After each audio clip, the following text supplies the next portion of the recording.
Sam Brinton has been applauded by many as a voice of courage. He is a sought-after speaker whose testimony is used to promote bans on therapy that would in any way guide a gender-confused child down a heterosexual path. He is a co-chair for the National Center for Lesbian Rights, and together, their goal is to make therapy for unwanted same-sex attraction illegal in all 50 states, and even throughout the world. They've already been successful in several states across the U.S. But is anything wrong with Sam's stories, or the legislation he is promoting with the National Center for Lesbian Rights? A closer look reveals a shocking surprise. Members of the Committee Against Torture, it is an honor to be here today. My name is Samuel Brinton, and I'm a survivor of conversion therapy, a set of dangerous and discredited practices designed to change a person's sexual orientation or gender identity. When I was a child, a licensed psychotherapist tried and failed to change something I never chose. I am here with the National Center for Lesbian Rights Born Perfect campaign to request your help in ending this cruel, inhuman, and degrading practice. When I was 10, my parents took me to a conversion therapist who promised them he could make me straight. He tied down my hands and placed ice on them while showing me erotic pictures of men.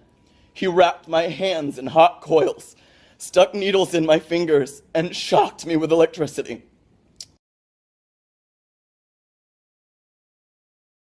Please, help us put a stop to this cruel, inhuman, and degrading treatment.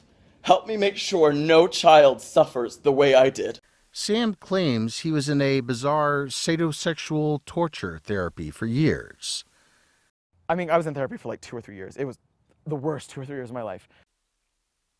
Yet when asked to provide the name of his therapist so that this individual could lose his license and go to prison, as such an individual rightly should, Sam claims he can't remember.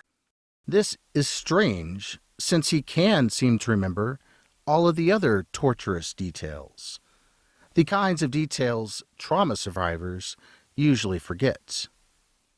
Even more strange, Sam's memory seems to serve him very well when it comes to remembering to request money for a speaking fee, to tell a variety of conflicting versions of his story. And he can remember his lines when he works as a theater performer. Sam now claims it was a doctor who treated him.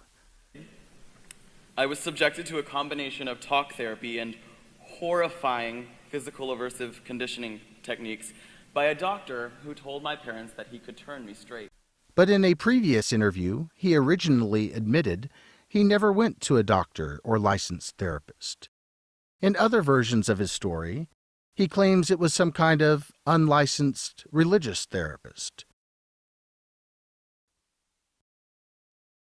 It is very important that the donors who fund Sam and the National Center for Lesbian Rights don't discover this, because the legislation they promote and solicit money for only affects licensed mental health professionals, meaning it would actually do nothing at all to prevent the kind of torture experience Sam claims that he went through. His testimony changes further when he and the National Center for Lesbian Rights talk to their donor base.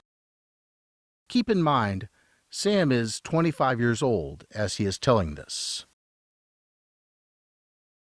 When we started this work a few years ago, I had many people telling me the 1980s called, they want their issue back. And I kept saying, I'm sorry, but I didn't go through this in the 1980s. I went through this a couple years ago. When I was 10, my parents took me to a conversion therapist who promised them he could make me straight. Here is the worst part of all. This legislation actually harms children who have been sexually abused by someone of the same sex. Those confused children who at times report unwanted same-sex thoughts and feelings that they can't get rid of as a result of the abuse are now unable to be treated for their unwanted same-sex feelings. All the therapist is allowed to do is simply address the topic, but there is no exception for being able to treat it. If the therapist and client attempt to resolve these unwanted same-sex attractions, it is considered anti-gay and therefore illegal. No professional association allows torture as a therapeutic practice. All 50 states already outlaw any therapy which uses punishment or shame under standard of care guidelines. So why would LGBT organizations promote this therapy ban? Only to make sure that gender-confused children receive no guidance in a heterosexual direction. That is their real goal.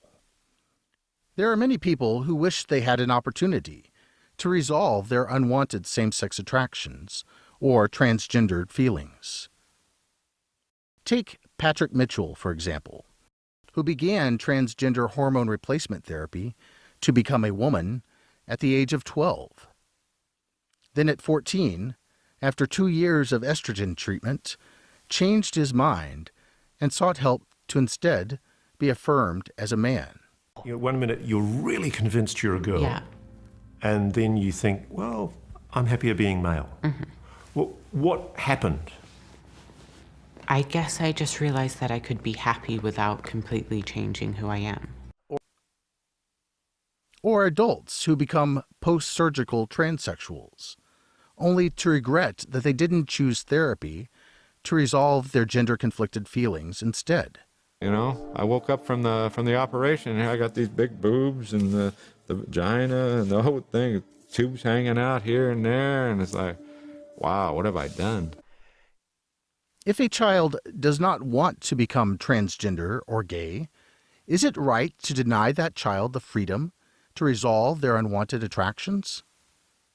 Or should they be told that their only choice is to live out those unwanted feelings? Many children would prefer not to follow Sam down the path that he has chosen, which includes cross-dressing, sadomasochism, torturing and humiliating others, and simulated bestiality. Will therapy ban legislation become the law in all 50 states? Will children have the freedom and right to resolve their unwanted same-sex feelings?